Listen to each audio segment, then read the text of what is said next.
Hey guys, today we're going to be unboxing the Godox AD360 version 2. This is the Nikon specific model.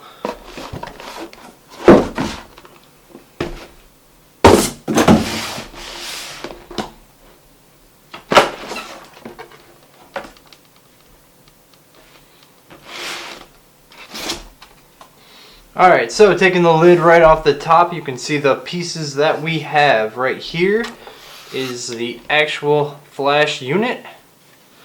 Comes in a nice carrying case. This is the reflector. Right here we have the flash tube. Strap for the battery.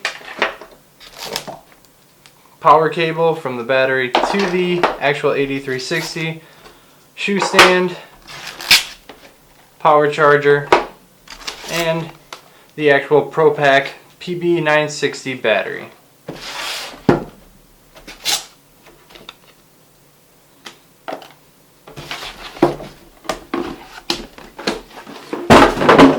Just to run through a quick setup of the AD360II.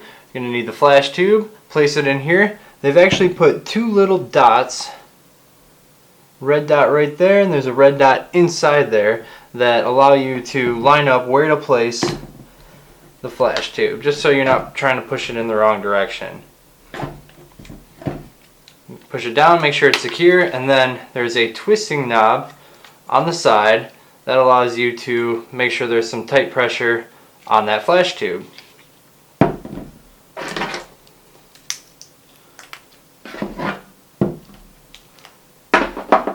Battery pack has these little knobs that will lock that down when it's closed, and when you open it there's a little indicator on the top, allows you to push this in and then put a little retighten this so that you can secure it. This end is obviously going to go into the AD360. Here's the power port on the left side of the unit. That plugs right in. The battery has a power button right there, which will then turn on the AD360. You can also turn it on and off from right here, but that will not turn off the actual battery pack. Make sure when you are turning the unit off that if you're powering it off from here, that you also turn it off on the power pack. That way your battery doesn't die on you. The reflector tube has two notches in it. That's going to go at the top and bottom. So when you press down, give it a little bit of a twist, and then you can re-secure that in there as well if you are using it with the reflector dish. Now, by default this is locked, and you need to press the push button on the side here in order to be able to rotate and or tilt the top part of the unit. This cap comes off if you just want a bare bulb, but it makes for a nice diffuser. Also doesn't take much power away because it's frosted very lightly if you want to spread the light before you're bouncing it somewhere.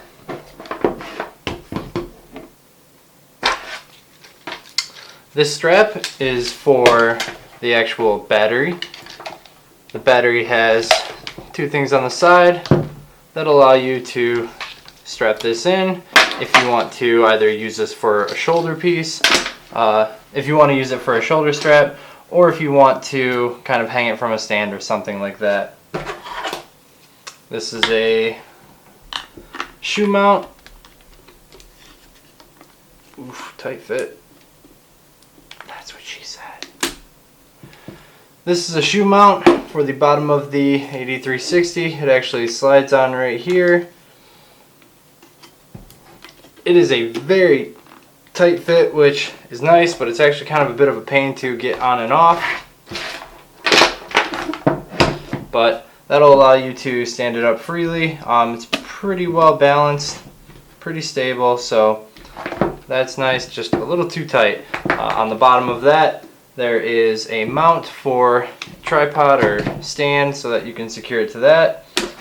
Only thing left is the charger. The charger is going to charge the battery by itself. Plugs in right on the side down here. Real quick, we're going to go through the menu on the AD360.